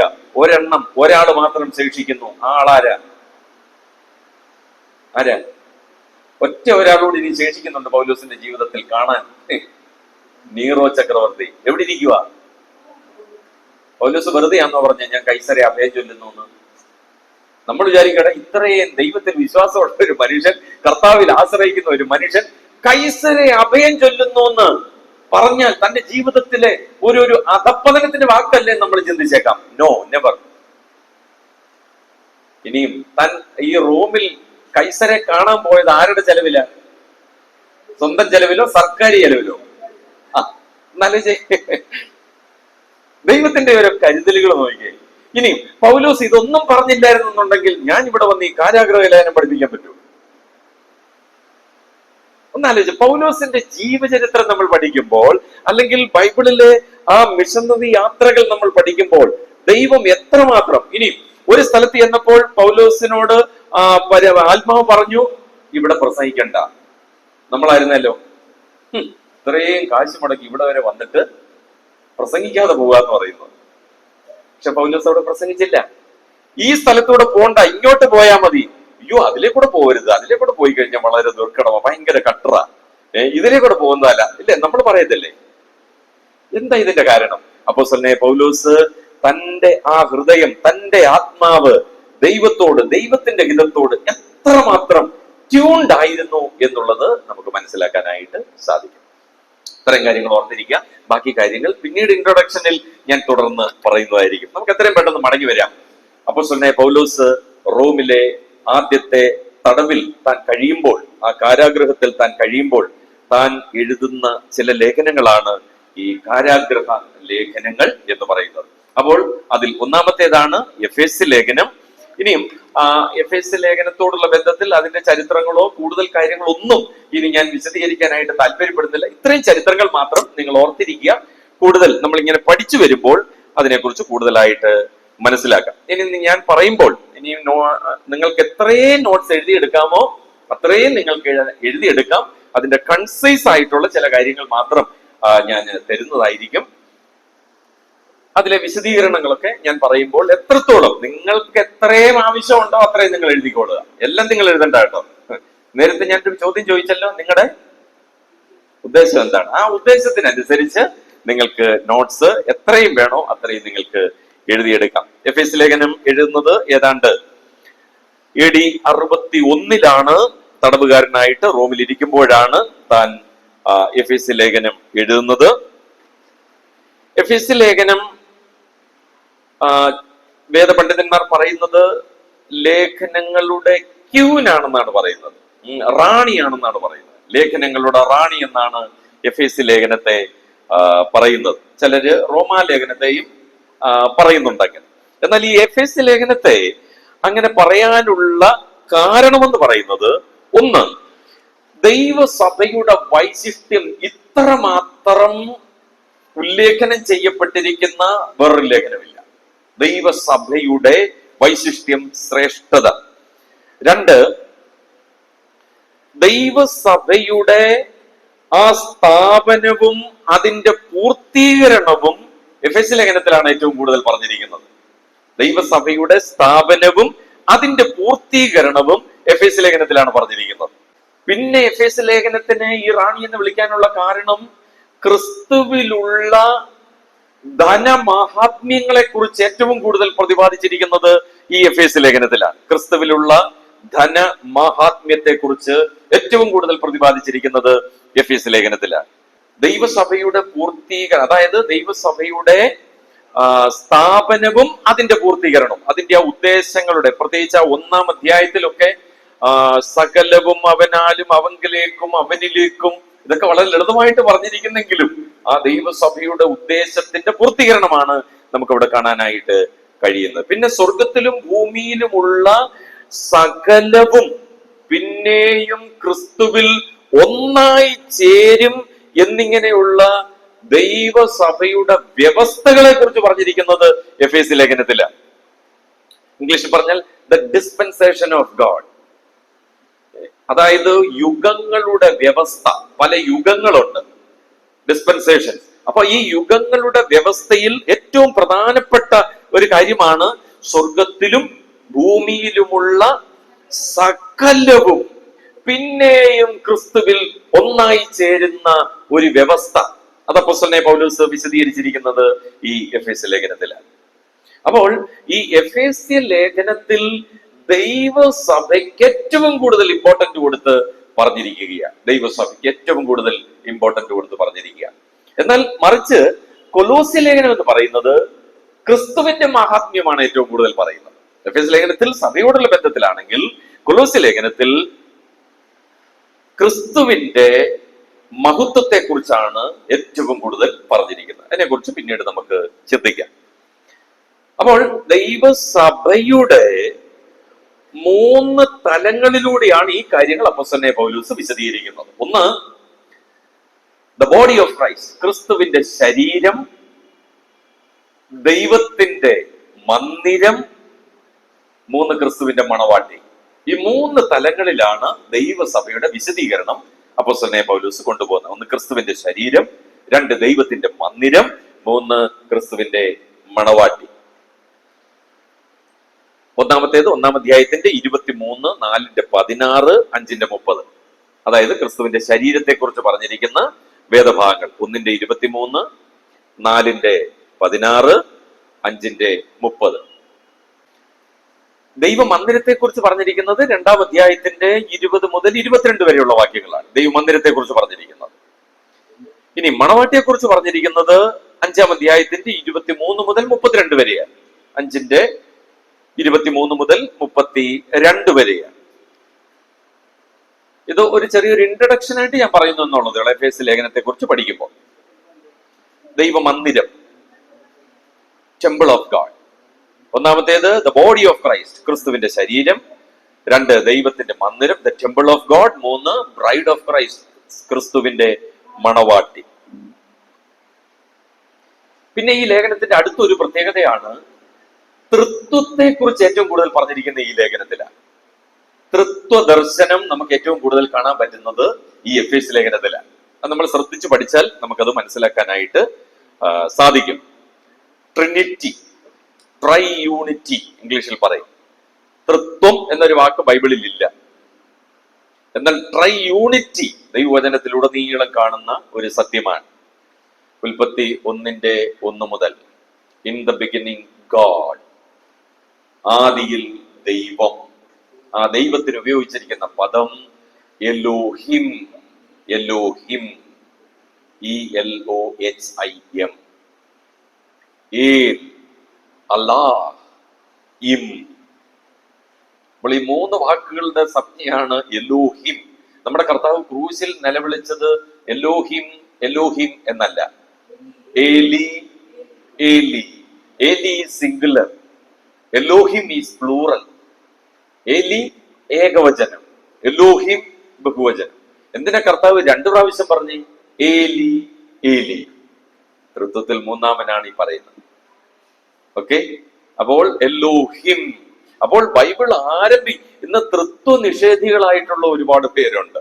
അപ്പോൾ തൃത്വം എന്താണ് എന്നുള്ളത് പ്രത്യേകിച്ച് പുതിയ നിയമത്തിൽ എഫേസ്യ ലേഖനത്തിൽ വളരെ നന്നായിട്ട് അപ്പോസ്തലനായ പൗലോസ് വിശദീകരിക്കുന്നുണ്ട്. ആ വാക്യങ്ങളൊന്ന് കുറിച്ചുകൊള്ളുക. 1:5, 12, 13, 2:2, 8, 20, 3:14 മുതൽ 17 വരെ, 4:4 മുതൽ 6 വരെ. ഒന്നുകൂടെ പറയാം തുടക്കം മുതൽ. 1:5, 12, 13, 2:2, 8, 20, 3:14 മുതൽ 17 വരെ, 4:4 മുതൽ 6 വരെ. അപ്പോൾ തൃത്വത്തെ കുറിച്ച് പൗലോസ് ഇത്രയും വിശദീകരിക്കുന്നെങ്കിലും 3 കാര്യങ്ങളാണ് എംഫസൈസ് ചെയ്യുന്നത്. ത്രിയേക ദൈവത്തോടുള്ള ബന്ധത്തിൽ പൗലോസ് ദൈവസഭയോടുള്ള ബന്ധത്തിൽ ഇമ്പോർട്ടന്റ് കൊടുത്ത് പറയുന്ന 3 കാര്യങ്ങൾ. 1, പിതാവാൻ ദൈവം വിളിക്കുന്നു. പിതാവാൻ ദൈവം വിളിക്കുന്നു. God calls U. 2, പുത്രനിലൂടെ വീണ്ടെടുപ്പും നീതീകരണവും നമുക്ക് ലഭിച്ചു. ദൈവസഭയ്ക്ക് ലഭിക്കുന്ന വീണ്ടെടുപ്പും നീതീകരണവും പുത്രനിലൂടെയാണ്. അത് മുദ്രയിടുന്നത്, നടത്തപ്പെടുന്നത് പരിശുദ്ധാത്മാവിലാണ്. അത് മുദ്രയിടുന്നതും നടത്തുന്നതും ദൈവത്തിന്റെ പരിശുദ്ധാത്മാവാണ്. അപ്പോൾ ദൈവസഭയോടുള്ള ബന്ധത്തിൽ തൃത്വദർശനത്തിൽ അപ്പോസ്തലനായ പൗലോസ് സഭയോടുള്ള ബന്ധത്തിൽ ഏറ്റവും കൂടുതൽ ഇമ്പോർട്ടന്റ് കൊടുക്കുന്ന ഈ കാര്യങ്ങളോടുള്ള ബന്ധത്തില് പരിശുദ്ധാത്മാവിനാൽ മുദ്രയിടുകയും പരിശുദ്ധാത്മാവിനാൽ ദൈവസഭ നടത്തപ്പെടുകയും ചെയ്യുന്നു എന്നുള്ളതാണ്. അപ്പൊ ദൈവസഭയോടുള്ള ബന്ധത്തിൽ എന്ത് കാര്യങ്ങളും ദൈവത്തിന്റെ പരിശുദ്ധാത്മാവിനാൽ മാത്രം നടത്തപ്പെടണം എന്ന് ദൈവം ആഗ്രഹിക്കുന്നു. എഫേസ്യ ലേഖനത്തിൽ എഫേസ്യ ലേഖനത്തിൽ ഏറ്റവും പ്രധാനമായിട്ട് 2 പ്രാർത്ഥനകൾ അപ്പോസ്തലനായ പൗലോസ് ചെയ്യുന്നുണ്ട്. There are 2 prayers. 2 പ്രാർത്ഥന. 1-ാം അധ്യായത്തിന്റെ 15 മുതൽ 23 വരെ 1-ാമത്തെ പ്രാർത്ഥന. 2-ാമത്തെ പ്രാർത്ഥന 3-ാം അധ്യായത്തിന്റെ 14 മുതൽ 19. 2 പ്രാർത്ഥനകൾ. 1-ാം അധ്യായത്തിന്റെ 15 മുതൽ 23 വരെ 1-ാമത്തെ പ്രാർത്ഥന. 2-ാമത്തെ പ്രാർത്ഥന 3:13 മുതൽ 14 മുതൽ 19 വരെ 2 പ്രാർത്ഥനകൾ. ചിലപ്പം വാക്യങ്ങൾ അങ്ങോട്ടും ഇങ്ങോട്ടും മലയാളത്തിലെ അല്പം അങ്ങോട്ടും ഇങ്ങോട്ടും കയറി ഇറങ്ങി വരും. കാരണം ഒരൊറ്റ സെന്റൻസ് ആവുമല്ലേ. ഓക്കെ, ചിലപ്പോൾ ഇംഗ്ലീഷിലും, ഞാൻ ഇംഗ്ലീഷ് ഫോളോ ചെയ്യുന്നതുകൊണ്ട് ആ വാക്യം ചിലപ്പോൾ ഒരു പക്ഷെങ്കിൽ മേലോട്ടോ താഴോട്ടോ വരാനായിട്ടുള്ള സാധ്യതയുണ്ട്. ഒന്നാമത്തെ പ്രാർത്ഥനയുടെ പേരാണ് ജ്ഞാനോദയ പ്രാർത്ഥന. ഓക്കെ, മലയാളത്തിൽ ജ്ഞാനോദയ പ്രാർത്ഥന, അല്ലെങ്കിൽ വേറൊരു വാക്ക് പറയാം, അറിവുണ്ടാകൽ പ്രാർത്ഥന. അറിവുണ്ടാകൽ പ്രാർത്ഥന അല്ലെങ്കിൽ ജ്ഞാനോദയ പ്രാർത്ഥന. എന്തൊക്കെ കാര്യങ്ങൾ നിങ്ങൾക്ക് ടഫായിട്ട് തോന്നുന്നോ അതെല്ലാം പരീക്ഷയ്ക്ക് ചോദിച്ചിരിക്കും. നിങ്ങൾക്ക് ലളിതമെന്ന് തോന്നുന്നതൊന്നും പരീക്ഷയ്ക്ക് ചോദിക്കത്തില്ല. ഇതെപ്പോഴും ഓർത്തിരുന്നോണം കേട്ടോ. കാരണം നിങ്ങൾക്ക് ലളിതമായിട്ടുള്ളത് നിങ്ങൾ പഠിക്കേണ്ട ആവശ്യമുണ്ടോ? ഇല്ലല്ലോ, ബാക്കിയെല്ലാം പഠിക്കേണ്ട ആവശ്യമുള്ളൂ. ഓക്കെ, ജ്ഞാനോദയ പ്രാർത്ഥന, അതായത് ജ്ഞാനം ഉദിപ്പിക്കുന്ന പ്രാർത്ഥന, ജ്ഞാനം ഉദയം ചെയ്യുന്ന പ്രാർത്ഥന, അറിവുണ്ടാകൽ പ്രാർത്ഥന. അപ്പോസ്തലനായ പൗലോസിന്റെ ആ വാക്കുകൾ, ഓരോ വാക്കുകളും എത്ര ഇമ്പോർട്ടന്റ് ആണെന്നറിയാമോ? പൗലോസ് തനിക്ക് വേണ്ടിയല്ല പ്രാർത്ഥിക്കുന്നത്. ആർക്ക് വേണ്ടി പ്രാർത്ഥിക്കുക? എഫെസോസിലെ വിശ്വാസികൾക്ക് വേണ്ടി. അപ്പൊ നമ്മൾ ഒരു കാര്യം മറ്റുള്ളവരാൾക്ക് വേണ്ടി പ്രാർത്ഥിക്കണമെന്നുണ്ടെങ്കിൽ അത് എന്റെ ജീവിതത്തിൽ ഉണ്ടായിരിക്കണം. ആ പ്രാർത്ഥനയൊക്കെ നമ്മളുടേതാ ഒന്ന് സ്വായത്തമാക്കി നോക്കിക്കേ. അതിനാ യെരമ്യാ പ്രവാചകൻ പറഞ്ഞിരിക്കുന്നത്, ഞാൻ നിന്റെ വചനങ്ങൾ എങ്ങനെ ഭക്ഷിക്കുന്നേ? കണ്ടെത്തി ഭക്ഷിച്ചിരിക്കുന്നു. ആ വാക്ക് ഇമ്പോർട്ടന്റ് കേട്ടോ, കണ്ടെത്തി ഭക്ഷി. എന്താ ഈ കണ്ടെത്തുക എന്ന് പറഞ്ഞാൽ? ഇങ്ങനെ സൂക്ഷിച്ചു നോക്കി വരച്ച് കുറിച്ച്, അതാണ് ഈ കണ്ടെത്തുക എന്ന് പറയുന്നത്. അല്ല, കണ്ടെത്തുക എന്ന് പറയുന്നത് കർത്താവ് അത് പുതിയ നിയമത്തിൽ പറഞ്ഞിട്ടുണ്ട്. എന്റെ കൽപ്പനകൾ എങ്ങനെ പ്രമാണിക്കണം? ഒരു വാക്കുണ്ട് ഇടയ്ക്ക്, എന്റെ കൽപ്പനകൾ ഡാഷ് ലഭിച്ചു പ്രമാണിക്കുന്നവൻ ഭാഗ്യവാൻ. എന്റെ കൽപ്പനകൾ ഡാഷ് പ്രമാണിക്കുന്നവൻ ഭാഗ്യവാൻ. അല്ലേ, ആ വാക്ക് പറഞ്ഞാൽ മതി. എന്റെ കൽപ്പനകൾ, ഈ കണ്ടെത്തി എന്നുള്ളതിന്റെ വേറൊരു വാക്ക്, വേറൊരു വേർഷൻ കർത്താവ് പറഞ്ഞ് ശിഷ്യന്മാരെ പഠിപ്പിക്കുക. എന്റെ കൽപ്പനകൾ ലഭിച്ച് പ്രമാണിക്കുന്നവൻ. ശ്രദ്ധിച്ചിട്ടില്ലേ വാക്ക്? ഇല്ലയോ? എന്റെ കൽപ്പനകൾ ലഭിച്ച് പ്രമാണിക്കുന്നവൻ. എന്താ അതിന്റെ അർത്ഥം? നമ്മൾ ദൈവവചനം വായിക്കുമ്പോൾ അത് എന്റേതാക്കി സ്വായത്തമാക്കി പ്രമാണിക്കണം. ഇതെന്റെയാ. നമ്മൾ പ്രസംഗം കേൾക്കുമ്പോൾ അല്ലെങ്കിൽ ഞാൻ പ്രസംഗിക്കുമ്പോൾ എനിക്കുള്ളതാണെന്ന് എനിക്ക് ലഭിക്കണം, ഞാൻ കണ്ടെത്തണം. I should find it out that it is for me. എന്റേതാണെന്ന് ഞാൻ ഏറ്റെടുത്ത് ഞാൻ പ്രാർത്ഥിക്കണം. ഞാൻ അങ്ങനെ പ്രമാണിക്കുമ്പോൾ മാത്രമാണ്. അതാണ് നമ്മുടെ കർത്താവ് പറഞ്ഞിരിക്കുന്നത്. അപ്പോൾ ഇവിടെ പൗലോസ് പ്രാർത്ഥിക്കുന്നത് ഒരു അറിവുണ്ടാകൽ പ്രാർത്ഥനയാണ്. ആ വിശദീകരണത്തിലേക്ക് വരുമ്പോൾ നമുക്ക് കൂടുതൽ മനസ്സിലാകും. അതിന് ഇംഗ്ലീഷിൽ പറയുന്നത് പ്രയർ ഫോർ എൻലൈറ്റ്മെന്റ് എന്നാണ്. Prayer for enlightenment. First prayer, ആദ്യത്തെ പ്രയറിന്റെ പേര് അങ്ങനെയാണ്, പ്രയർ ഫോർ എൻലൈറ്റ്മെന്റ്. ഇതെല്ലാം ഞാൻ ഔട്ട്ലൈനെ നിങ്ങൾക്ക് തരുന്നുള്ളൂ. നിങ്ങളിത് ആ ബൈബിളിലെ ആ ഭാഗങ്ങൾ വായിച്ച് നിങ്ങൾ തന്നെ പഠിക്കുമ്പോഴാണ് നിങ്ങൾക്ക് കൂടുതലായിട്ട് മനസ്സിലാകുന്നത്. ജസ്റ്റ് ഒരു ഔട്ട്ലൈൻ, ജസ്റ്റ് ഒരു വഴികാട്ടിയായിട്ട് ഞങ്ങൾ ഇവിടെ നിൽക്കുന്നു എന്ന് മാത്രമേ ഉള്ളൂ. Prayer for enlightenment. രണ്ടാമത്തെ പ്രാർത്ഥന എവിടെയാ പറഞ്ഞിരിക്കുന്നത്? 3-ാം അധ്യായത്തിന്റെ 14 മുതൽ 19 വരെയുള്ള വാക്യങ്ങളിലാണ്. രണ്ടാമത്തെ പ്രാർത്ഥന പ്രാപ്തമാക്കൽ പ്രാർത്ഥനയാണ്. പ്രാപ്തമാക്കൽ പ്രാർത്ഥന. ഒന്ന് അറിവുണ്ടാകൽ പ്രാർത്ഥനയാണ്. പ്രാപ്തമാക്കൽ, പ്രാപ്തമാക്കുക, ഇല്ലേ? പ്രാപ്തമാക്കൽ. മലയാളത്തിൽ അത്രയൊക്കെ പറയാൻ പറ്റത്തുള്ളൂ.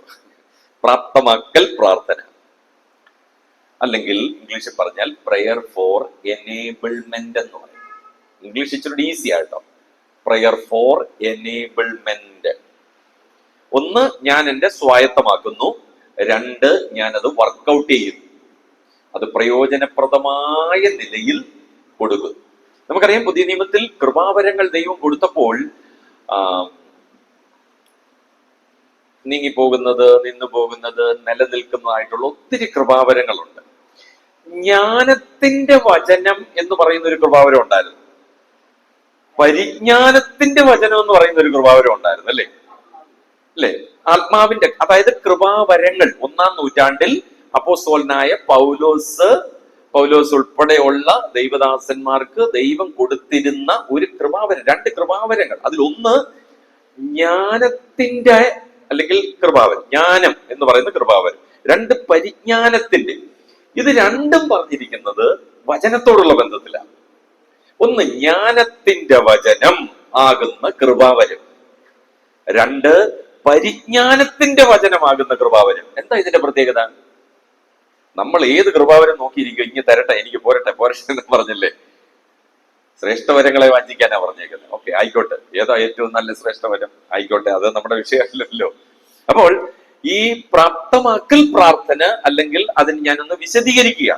ഈ ജ്ഞാനത്തിന്റെ വചനമെന്ന് പറഞ്ഞാൽ ദൈവം ഈ ഭൂമിയിൽ തന്റെ സഭയോടുള്ള ബന്ധത്തിൽ എന്തെല്ലാം കാര്യങ്ങൾ എങ്ങനെ ആയിരിക്കണമെന്ന് ദൈവത്തിന്റെ ദാസന്മാർക്ക് കൊടുക്കുന്നത് അതുപോലെ പറയാനുള്ള കൃപാവരമാണ് ജ്ഞാനത്തിന്റെ വചനം.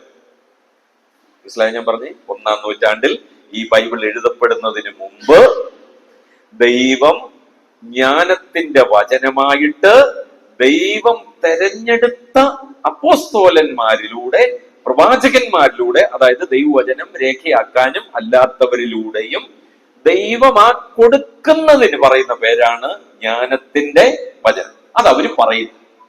2. അപ്പൊ എന്താ ഈ പരിജ്ഞാനത്തിന്റെ വചനം? പരിജ്ഞാനത്തിന്റെ വചനം ഈ പറഞ്ഞ കാര്യങ്ങൾ പറഞ്ഞ വ്യക്തിയോ കേട്ട വ്യക്തിയോ ഒരു വള്ളിപുള്ളിക്ക് വ്യത്യാസം കൂടാതെ അത് രേഖയാക്കുന്നതിന് ദൈവം കൊടുത്ത കൃപാവരമാണെന്ത്? പരിജ്ഞാനത്തിന്റെ വചനം. നോക്കി എങ്ങനെയാ ദൈവം ഈ 66 പുസ്തകങ്ങൾ നമുക്ക് തന്നിരിക്കുന്നേ? പുതിയ നിയമത്തിലെ ഈ ദൈവവചനം നമുക്ക് തന്നിരിക്കുന്നത് എങ്ങനെയാണെന്ന് നോക്കി. അപ്പോസ്തല പ്രവൃത്തി എഴുതിയിരിക്കുന്ന ആരാ? ലൂക്കോസ് എഴുതിയിരിക്കുന്നത്. ലൂക്കോസിന്റെ സുവിശേഷം ആരാ എഴുതിയിരിക്കുന്നത്? ലൂക്കോസ്.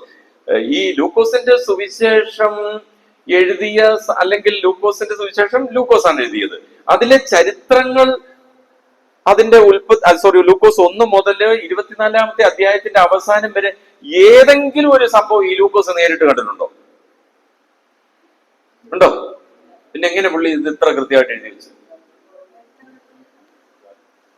എങ്ങനെ എഴുതി? ദൈവം നേരിട്ട് കൊടുത്തു, പരിജ്ഞാനത്തിന്റെ വചനത്തിലൂടെ കൊടുത്തു. ലൂക്കോസ് എന്തോ പറയുന്നേ? ഞാൻ സകലവും സൂക്ഷ്മമായി പരിശോധിച്ചു. ആ വാക്കൊന്ന് കേട്ടോ എനിക്ക്. ഞാൻ സകലവും സൂക്ഷ്മമായി ഡിസേൺ ചെയ്തു. സൂക്ഷ്മമായി ഞാൻ അതിന്റെ കാര്യങ്ങൾ.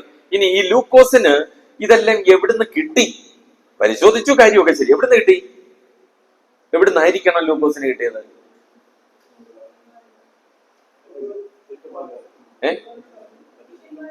പൗലോസിൽ നിന്ന് കൂടുതൽ കാര്യങ്ങൾ കിട്ടാനുള്ള ഏറ്റവും കൂടുതൽ സാധ്യതകളുണ്ട്.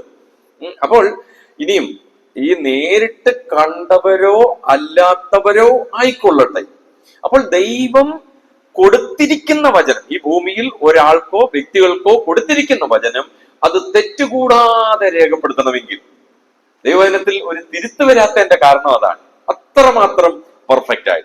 അപ്പൊ നമ്മുടെ ജീവിതത്തിലും ഇതേപോലെ ശുശ്രൂഷയോടുള്ള ബന്ധത്തിൽ നമ്മൾ ഓർത്തിരിക്കണം. അതിന്റെ പ്രതിഫലനങ്ങൾ ഇന്നും തുടരുകയാണ്. അപ്പൊ ഞാൻ ദൈവവചനം വായിക്കുമ്പോൾ ശരിയായി ഗ്രഹിക്കാൻ എനിക്കിടയായി തീരണം, അല്ലെങ്കിലോ തീർന്നു.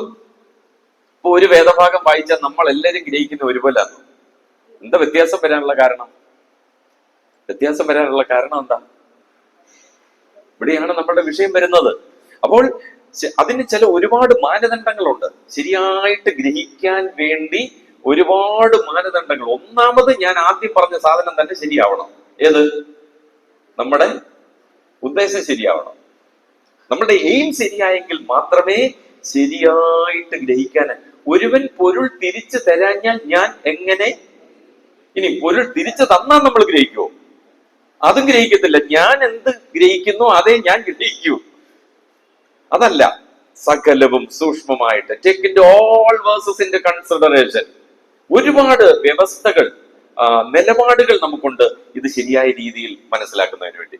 ഇനി അത് മാത്രമല്ല, ഞാൻ ഗ്രഹിച്ചിരിക്കുന്ന കാര്യം, ഞാൻ പഠിച്ചിരിക്കുന്നത്, ദൈവാത്മാവ് എനിക്ക് തന്നത് കൃത്യമായിട്ട് ഞാൻ നിങ്ങൾക്ക് കൺവേ ചെയ്യണമെങ്കിൽ എനിക്ക് അവിടെയും ദൈവകൃപ ആവശ്യമാണ്. അപ്പോൾ ഈ കൃപാവരത്തിന്റെ ആ പ്രതിഫലനങ്ങൾ ഇന്നും ആ കൃപാവരം ഇല്ല. 66 പുസ്തകം എഴുതി അവസാനത്തെ കുത്തിട്ടിരിക്കുന്നത് കൊണ്ട് ആ കൃപാവരം എനിക്ക് വേണ്ട. പക്ഷെ അതിന്റെ പ്രതിഫലനങ്ങൾ എന്നിലൂടെയും നിങ്ങളിലൂടെയും നിറവേറ്റാൻ ദൈവം ആഗ്രഹിക്കുന്നു. അതിനെല്ലാം നമുക്ക് വേണ്ടത് നമ്മുടെ സമർപ്പണമാണ്. ദൈവസന്നിധിയിൽ നമ്മുടെ സമർപ്പണം. നമ്മളുടെ ജഡം അല്ല, നമ്മളുടെ ബൗദ്ധിക തലമല്ല. ദൈവം ആഗ്രഹിക്കുന്നത് ദൈവത്തിന്റെ ആത്മാവിനാൽ കംപ്ലീറ്റ് ആയിട്ട് നിയന്ത്രിക്കപ്പെട്ടവരായിട്ട് നിറവുള്ളവരായിട്ട് നാം ആയിരുന്നെങ്കിൽ മാത്രമേ നമുക്കിത് ശരിയായ രീതിയിൽ ഈ ദൈവത്തിന്റെ വചനം എനിക്ക് ലഭിക്കാനും എനിക്ക് കൊടുക്കാനായിട്ടും ഇടയായി തീരത്തുള്ളൂ. അതാണ് എഫെസോസിലെ വിശ്വാസികൾക്ക് വേണ്ടി അപ്പോസ്തലനായ പൗലോസ് 2 പ്രാർത്ഥനയിൽ ഉല്ലേഖനം ചെയ്തിരിക്കുകയാണ്. മനസ്സിലായല്ലോ? അപ്പോൾ ഇത് ഏറ്റവും പ്രധാനപ്പെട്ട ഒരു കാര്യമാണ് എഫെസ് ലേഖനത്തോടുള്ള ബന്ധത്തിൽ. ഇനിയും എഫെസ് ലേഖനത്തിൽ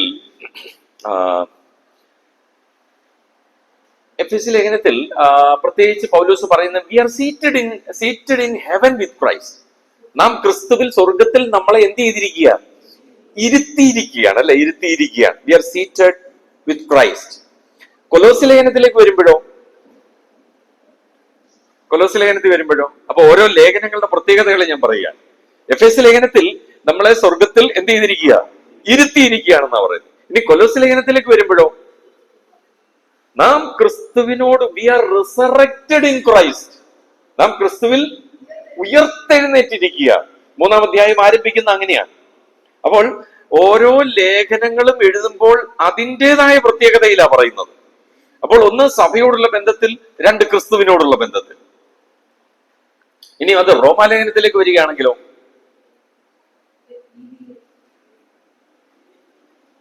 V are died in Christ. മരിച്ചിരിക്കുകയാണ്. അപ്പൊ ക്രിസ്തുവിൽ മരിച്ചു, ക്രിസ്തുവിൽ ഉയർത്തെഴുന്നേറ്റു, ക്രിസ്തുവിൽ ഇരുത്തിയിരിക്കുന്നു. പൗലോസിനെ ക്രിസ്തുവിനെ കൂടാതെ വേറൊന്നും പറയാനായിട്ട് ഇല്ല. എവിടെയായിരുന്നാലും ദൈവപുത്രന്റെ ശ്രേഷ്ഠത, ദൈവപുത്രന്റെ നാമത്തിന്റെ മഹത്വത്തിന് വേണ്ടിയായിരിക്കണം. ഇനിയും ഈ എഫെസ് ലേഖനത്തിൽ പൗലോസ് തന്നെ കുറിച്ച് ഒത്തിരി കാര്യങ്ങൾ പറയുന്നുണ്ട് കേട്ടോ. പൗലോസ് തന്നെ കുറിച്ച് പറയുകയാണ്. എന്തൊക്കെയാ താൻ പറയുന്നത്? ഒന്ന്, നമ്മളായിരുന്നേ നമ്മളെ കുറിച്ച് എന്തെല്ലാം പറഞ്ഞേനല്ലേ? ഈ 6-ന് പകരം 16 അധ്യായങ്ങൾ കണ്ടേനെ. ആദ്യത്തെ 10 അധ്യായങ്ങൾ എന്നെ കുറിച്ച് എഴുതാൻ വേണ്ടി. അങ്ങനെ നമ്മളൊക്കെയാ. പക്ഷെ അപ്പോസ്തലനായ പൗലോസിന് തന്നെ കുറിച്ചൊന്നും കൂടുതലായിട്ടൊന്നും പറയാനായിട്ടില്ല. തനിക്ക് പറയാനുള്ളതെല്ലാം കർത്താവിനെ കുറിച്ചാണ്. ഒന്ന്, 3-ാം അധ്യായത്തിന്റെ എഫെസ് ലേഖനം 3:1 തന്നെ കുറിച്ച് പറയുന്ന ഒരു പദപ്രയോഗമുണ്ട്. I am a prisoner for Christ. ഞാൻ ക്രിസ്തുവിന്റെ ബദ്ധനാണ്. ക്രിസ്തുവിന്റെ ബദ്ധൻ. എന്താ അതിന്റെ അർത്ഥം? I am a prisoner for Christ. Paulose ഇപ്പൊ കാരാഗ്രഹത്തിൽ കിടക്കുക. അതാണ് അതിന്റെ യഥാർത്ഥ മീനിങ്. ഇപ്പൊ ക്രിസ്തു നിമിത്തം ഞാനിപ്പോ എവിടെ ആയി കിടക്കുന്നു? കാരാഗ്രഹത്തിൽ കിടക്കും. അതിന് വേറൊരു മീനിങ് ഉണ്ട്. ഞാൻ ക്രിസ്തുവിന്റെ ബദ്ധനാണെന്ന് പറഞ്ഞ അതിന്റെ അർത്ഥം എന്താ?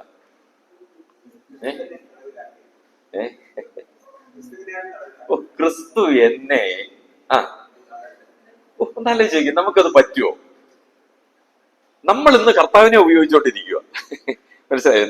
ഇപ്പൊ രാവിലെ നമ്മൾ വീട്ടിൽ നിന്ന് ഇറങ്ങിയ കർത്താവെ ഞാൻ പോവാ, കൂടെ വരണേ, അല്ലെ എന്റെ മുമ്പിൽ പോണേ. ഇല്ല, നമ്മൾ കർത്താവിനെ ഉപയോഗിച്ചുകൊണ്ടിരിക്കുക എവിടെയായിരുന്നാലും. പക്ഷെ പൗലോസ് പറയാ, I am a prisoner for Christ. ക്രിസ്തു നിമിത്തം ഞാൻ ബദ്ധനാണെന്ന് പറഞ്ഞു കഴിഞ്ഞാൽ എന്നെ ഉപയോഗിക്കണമെങ്കിൽ എന്റെ സ്വാതന്ത്ര്യം എന്ന് പറയുന്ന ക്രിസ്തുവാണ്. ക്രിസ്തു കൂടാതെ എനിക്കൊന്നില്ല. അപ്പം നമുക്കിത് പറയാനായിട്ട് കഴിയുമോ? ഞാൻ ക്രിസ്തുവിന്റെ ഒരു ബദ്ധനാണെന്ന്. ഇനി നോക്കിയേ, അടുത്ത 3:7 നോക്കിയേ. 3-ാം അധ്യായത്തിന്റെ 7-ാമത്തെ വാക്യം.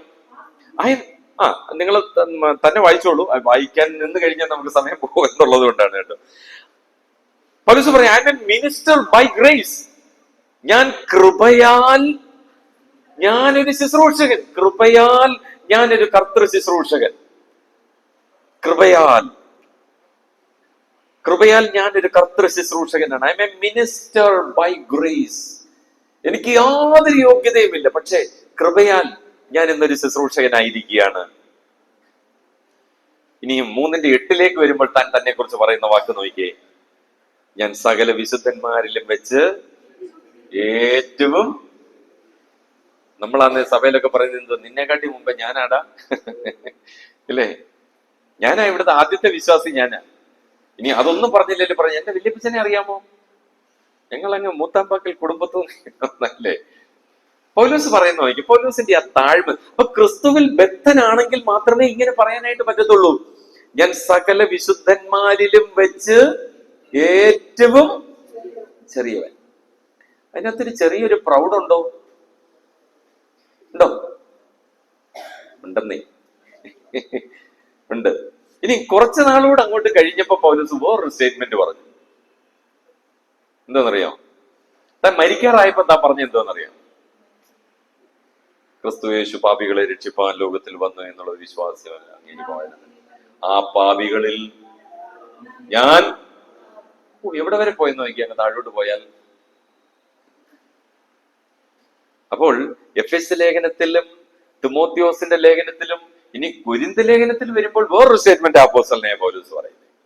ഇതെല്ലാം കൂടെ വെച്ച് നമുക്ക് നോക്കുകയാണെന്നുണ്ടെങ്കിൽ പൗലോസ് തന്റെ ആത്മീക യാത്രയിൽ താൻ ദൈവസന്നിധിയിൽ എത്രത്തോളം താണോ അത്രമാത്രം ദൈവം തന്നെ എന്ത് ചെയ്തു? ഉയർത്തി എന്നുള്ളതാണ്. ഇവിടുത്തെ ഈ കോഴ്സൊക്കെ കഴിഞ്ഞ BTHന്റെ DTHന്റെ സർട്ടിഫിക്കറ്റ് ആദ്യം അങ്ങോട്ട് ഫ്രെയിം ചെയ്തിട്ടുണ്ടല്ലോ. നമ്മൾ ആ ഷോക്കേസിൽ അങ്ങോട്ട് വെച്ചിട്ട് വരുന്നവരെ എല്ലാം ആദ്യം കാണുന്ന എന്തുമായിരിക്കണം അല്ലേ? സർട്ടിഫിക്കറ്റ്. പിന്നെ ആരെങ്കിലും ഒന്ന് ചോദിച്ചാൽ മതി, എന്താണതെന്നൊന്ന് ചോദിച്ചാൽ മതി, പിന്നെ അടുത്ത 1 മണിക്കൂർ അവരുടെ പോയി കിട്ടും. ഞാൻ എന്ത് കഷ്ടപ്പെട്ടിട്ടാന്നറിയാമോ? അയ്യോ എന്തെല്ലാം വെള്ളി അച്ചായന്റെ ആട്ടും തൂപ്പും എല്ലാം കേട്ട് ഇല്ലേ, പുള്ളിക്കാരിയുടെ വേണം, ഇതെല്ലാം സഹിച്ചും ഞാൻ ഇവിടെ വന്ന് പക്ഷെ പൗലോസിന് പറയാനുള്ളത് കൃപയാൽ ഞാൻ കർത്താവിന്റെ ഒരു ശുശ്രൂഷ. ദൈവം ഉപയോഗിക്കുന്നവരെ നോക്കി. ഇനി അടുത്ത് പറയുന്ന നോക്കി 3:8 പറയുകയാണ്, I am commissioned to preach. ഞാൻ ദൈവവചനം പ്രഘോഷിക്കുവാൻ, പ്രസംഗിക്കുവാൻ ഞാൻ ആരാണ്? നിയോഗിക്കപ്പെട്ടവനാണ്. I am a appointed guy. നമുക്കിത് പറയാൻ പറ്റുമോ? ഞാൻ നിയോഗിക്കപ്പെട്ടവനാണെന്ന്. ഈ ഒരു ഉത്തരവ്, ആ ഒരു നമ്മളുടെ ഉള്ളിന്റെ ഉള്ളിൽ അത് ഉണ്ടായിരിക്കണം. ദൈവിക നിയോഗം പ്രാപിച്ചവരായിരിക്കണം നാം ഓരോരുത്തരും.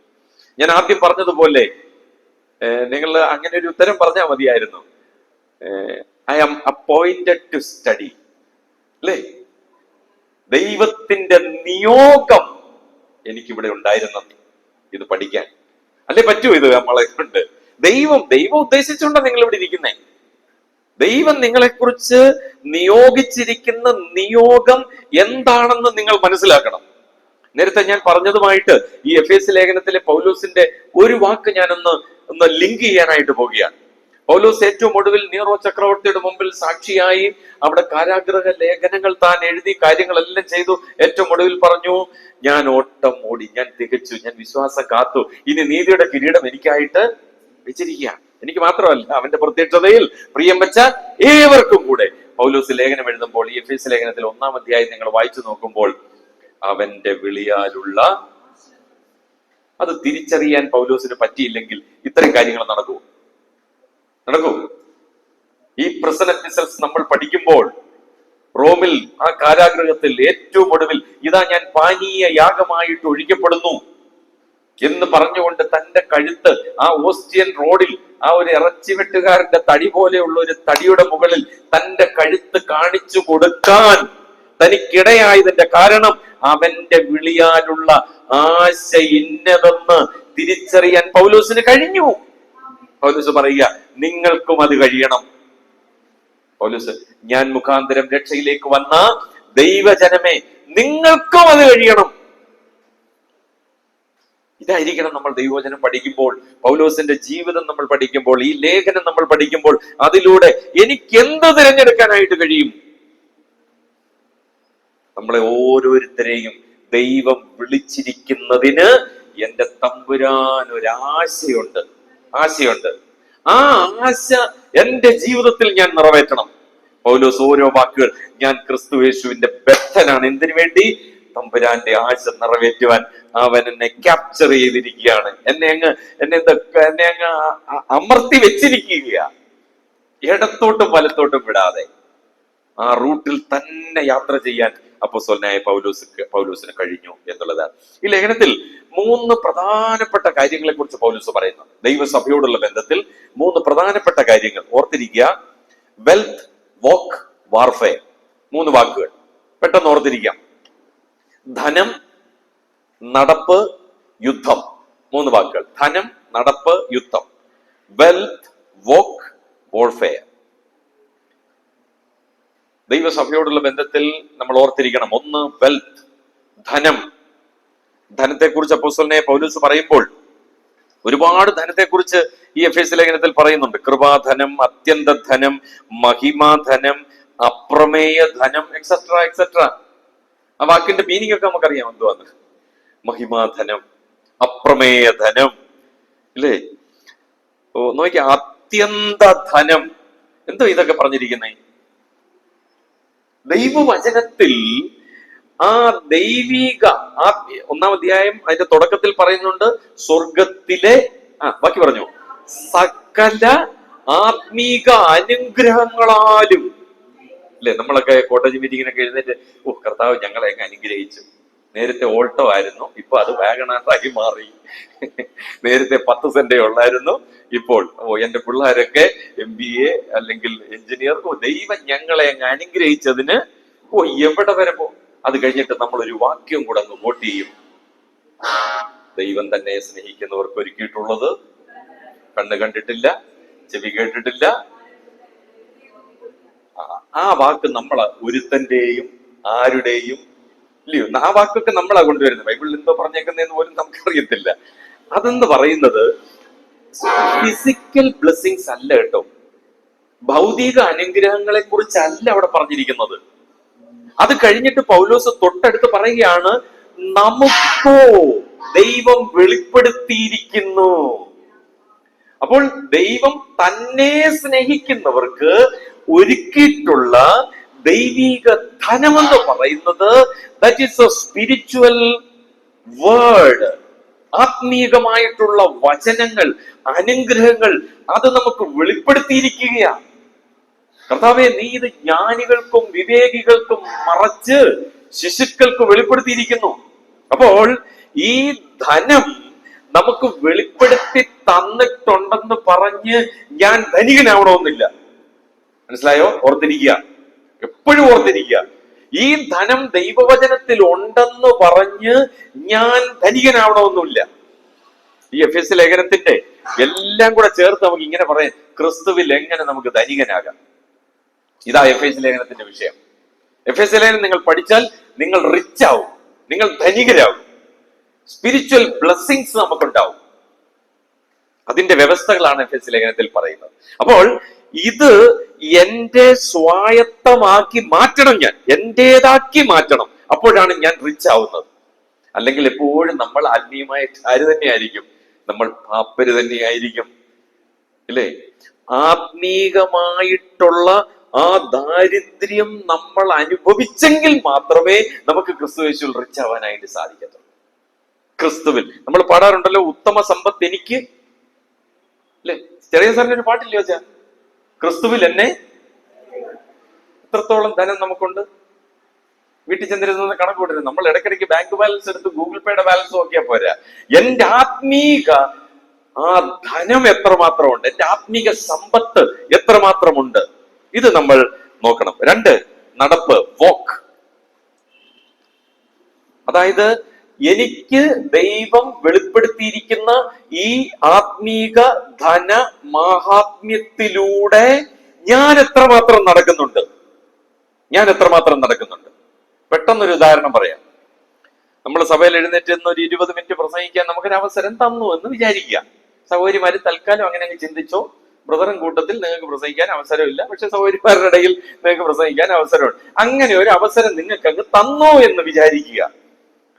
2ാമത്തെ പ്രാവശ്യവും ദൈവമേ ആ സഹോദരന് തന്നെ വചന ശുശ്രൂഷ കൊടുക്കണേന്ന് ജനം പ്രാർത്ഥിച്ചുകൊണ്ടിരിക്കുമോ അതോ അയ്യോ ഇന്നും എന്താ കാരണം എന്താണെന്നറിയാമോ? നിങ്ങൾ ആത്മീകമായിട്ട് റിച്ച് അല്ല എന്നുള്ളതിന്റെ തെളിവാണ്. അതായത് നിങ്ങൾ എഴുന്നേറ്റ് നിൽക്കുമ്പോൾ അപ്പോസ്തലൻ പൗലോസ് എഫേസ്യ ലേഖനത്തിൽ പറയുന്നത്, ഞാൻ വായെ തുറക്കുമ്പോൾ എനിക്ക്, നമുക്ക് എപ്പോഴാ വചനം ലഭിക്കുന്നത്? വായ തുറക്കുമ്പോഴാണോ വീട്ടിലിരുന്നാണോ? വീട്ടിലിരുന്ന്. അതാ ഒക്കാത്തെ. നമ്മുടെ ധനം അവിടെയാണ് ചോദ്യം ചെയ്യപ്പെടുന്നത്. അപ്പൊ ആ ധനത്തിന്റെ പ്രത്യേകത എന്ന് പറഞ്ഞാൽ ദ അക്വയർഡ് വെൽത്ത് എന്ന് പറയും. ഞാൻ സ്വായത്തമാക്കിയ വെൽത്തുമായിട്ട് എഴുന്നേറ്റ് നിന്നാൽ അത് ക്രിസ്തുവിന്റെ ധനമായിട്ട് വരുന്നില്ലെന്നേ. അതെന്റെ ബുദ്ധിയാ. പലസോ ഞാൻ ബുദ്ധി കൊണ്ടും ആത്മാവ് കൊണ്ടും, ഞാൻ ബുദ്ധി കൊണ്ടും ആത്മാവ് കൊണ്ടും എന്തെല്ലാം കാര്യങ്ങൾ നമുക്ക് ചെയ്യാനായിട്ട് സാധിക്കും. അപ്പോൾ നമ്മൾ അക്വയർ ചെയ്യണം, പഠിക്കണം. യാതൊരു സംശയമില്ല. പൗലോസ് തിമോഥെയോസിന് ലേഖനം എഴുതുമ്പോൾ ഒടുവിൽ പറയുന്നുണ്ട്, ഞാൻ കർപ്പൂസിന്റെ പക്കൽ വെച്ചു പോയിരിക്കുന്ന എന്തൊക്കെയാ? 3 കൂട്ടം കാര്യങ്ങൾ: പുതപ്പ്, ചർമ്മലിഖിതം, അതുകൊണ്ട് ഇടയ്ക്ക് ഒരെണ്ണം പോയി, വിരളൊക്കെ ഒടിച്ച് മടക്കി, രക്ഷയില്ല. പുതപ്പ്, പുസ്തകം, ചർമ്മലിഖിതം. ആ ചർമ്മലിഖിതത്തിന് മാത്രം ഒരു അഡ്ജക്റ്റീവ് ഉണ്ട്, എന്താണെന്നറിയാമോ? വിശേഷാൽ. അതിന്റെ പ്രത്യേകത എന്താ? അതാണ് ദൈവവചനം, അതാണ് ദ പാർച്ച്മെന്റ്സ്, ദ സ്ക്രിപ്ചേഴ്സ്. പുതപ്പ് വേണം, അത് എനിക്ക് തണുപ്പ് അകറ്റാൻ വേണ്ടിയുള്ള. പുസ്തകം, അത് വേറെ പുസ്തകം. പൗലോസ് പുസ്തകങ്ങളൊക്കെ വായിക്കാൻ മിടുക്കനായിരുന്നു എന്ന് പറഞ്ഞാൽ വെളിയിലുള്ള പുസ്തകങ്ങൾ. അതുകൊണ്ടാണ് എഴുന്നേറ്റ് ഒന്ന് പ്രസംഗിക്കുമ്പോൾ നിങ്ങളുടെ കവിവരന്മാരും ഇങ്ങനെ പറഞ്ഞിരിക്കുന്നു, എന്തെല്ലാം കാര്യങ്ങളാണ് പറഞ്ഞിരിക്കുന്നത്. ക്രേത്തയിലെ പുള്ളികളൊക്കെ ആരായിരുന്നു? അതൊക്കെ വേറെ പുസ്തകത്തിൽ എഴുതി വെച്ചിട്ടുണ്ട്. അതാര് പഠിച്ചിട്ടുണ്ട്? പൗലോസ് വായിച്ചിട്ടുണ്ട്. അപ്പോൾ പുതപ്പ് വേണം, പുസ്തകങ്ങൾ വേണം, വിശേഷാൽ എന്ത് ചർമ്മലി, ഇതെല്ലാം നമുക്ക് വേണം. പക്ഷേ ഞാൻ എഴുന്നേറ്റ് നിൽക്കുമ്പോൾ, ഞാൻ വായെ തുറക്കുമ്പോൾ എനിക്ക് വചനം നൽകപ്പെടേണ്ടതിന് വേണ്ടി I am just an instrument. നമ്മൾ പലപ്പോഴും ഫുൾ സ്കാപ്പ് ഷീറ്റിലൊക്കെ 10-15 പേജ് എഴുതി വെച്ചിട്ട് അത് കാണാതെ പഠിച്ച്, ഇല്ലേ, അങ്ങനെയാ പറയുന്നത്, പഠിപ്പിച്ചുകൊണ്ടിരിക്കുന്നത്. ബൈബിൾ സ്കൂളിലൊക്കെ അങ്ങനെയാ പഠിപ്പിക്കുക. ആദ്യം പ്രസംഗിക്കേണ്ടത് കണ്ണാടിയുടെ മുമ്പിൽ പോയി പ്രസംഗിക്കണം. പിന്നെ ബാത്റൂമിൽ പോകുമ്പോഴും, കുളിച്ചുകൊണ്ടിരിക്കുമ്പോഴും, വണ്ടി ഓടിച്ചുകൊണ്ട് നിൽക്കുമ്പോഴും. എന്റെ പ്രിയമുള്ളവർ, ഇതൊന്നും വേണ്ടാന്ന് ഞാൻ പറയുന്നില്ല. പക്ഷേ ക്രിസ്തുവിലെ ധനമുണ്ടല്ലോ, ആത്മീക സമ്പത്ത്. പൗലോസ് പറയുക, ഇനി പൗലോസ് എഫേസോസിലെ വിശ്വാസികൾ താൻ മുഖാന്തരം രക്ഷയിലേക്ക് വന്ന് ദൈവജനത്തോട് പറയുകയാണ്, നിങ്ങൾ എനിക്ക് വേണ്ടി പ്രാർത്ഥിക്കണം. എന്തിനു വേണ്ടി? വചനം നൽകപ്പെടേണ്ടതിന് വേണ്ടി. ആ നൽകപ്പെടണമെന്നുണ്ടെങ്കിൽ എന്തോ വേണം? നമുക്ക് കൃപ വേണമെന്നേ. കൃപ വേണം. കർത്താവിനെ നമ്മൾ സ്നേഹിക്കുന്നവരായിരിക്കണം, വചനത്തെ നമ്മൾ സ്നേഹിക്കുന്നവരായിരിക്കണം. എന്റെ ലക്ഷ്യം തെറ്റാനായിട്ട് പാടില്ല. അപ്പോൾ ക്രിസ്തുവിന്റെ ധനം ആദ്യം പൗലോസ് പറയുകയാണ്. ആ ധനത്തിലൂടെയുള്ള എന്റെ നടപ്പ്. ഈ നടപ്പ് വളരെ ഈസി ആയിട്ടുള്ളൊരു നടപ്പല്ല. അതിന് നമുക്ക് വേണ്ട 3ാമത്തെ കാര്യമാണ് വാർഫെയർ, യുദ്ധം. 6-ാം അധ്യായത്തിൽ പറയുകയാണ്, ഒടുവിൽ കർത്താവിലും അവന്റെ അമിത ബലത്തിലും എന്ത് ചെയ്തോണം? ശക്തിപ്പെട്ടോണം. കർത്താവിലും അവന്റെ അമിത ബലത്തിലും.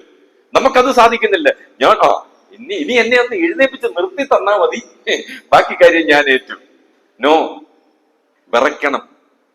എന്റെ വചനത്തിങ്കൽ വിറയ്ക്കുന്നവരെ ഞാൻ കടാക്ഷിക്കുമെന്നാ പറഞ്ഞേക്കുന്നേ. I will support them. അവരെയാണ് ഞാൻ സപ്പോർട്ട് ചെയ്യാനായിട്ട് ആഗ്രഹിക്കുന്നത്. നമ്മുടെ മിടുക്കോ, നമ്മുടെ കഴിവോ, നമ്മുടെ ബൗദ്ധിക തലത്തിന്റെ ആ വ്യാപ്തിയോ അതൊന്നുമല്ല നമുക്ക് ആവശ്യം. പ്രിയമുള്ളവരെ, ഈ അപ്പോസ്തലനായ പൗലോസ് പറയുന്ന ആ ശ്രേഷ്ഠതകൾ ഒന്ന് ആലോചിച്ച് നോക്കിയേ. ഒരു കാര്യം കൂടെ പറഞ്ഞ് ഇൻട്രഡക്ഷൻ നമുക്ക് അവസാനിപ്പിക്കാം. 1-ാം അധ്യായത്തിന്റെ ആ പ്രാരംഭ ഭാഗങ്ങളിൽ ബ്ലെസ്സിങ്ങിനോടുള്ള 1:3 പറഞ്ഞിരിക്കുന്ന സ്വർഗത്തിലെ സകല ആത്മീക അനുഗ്രഹത്താൽ.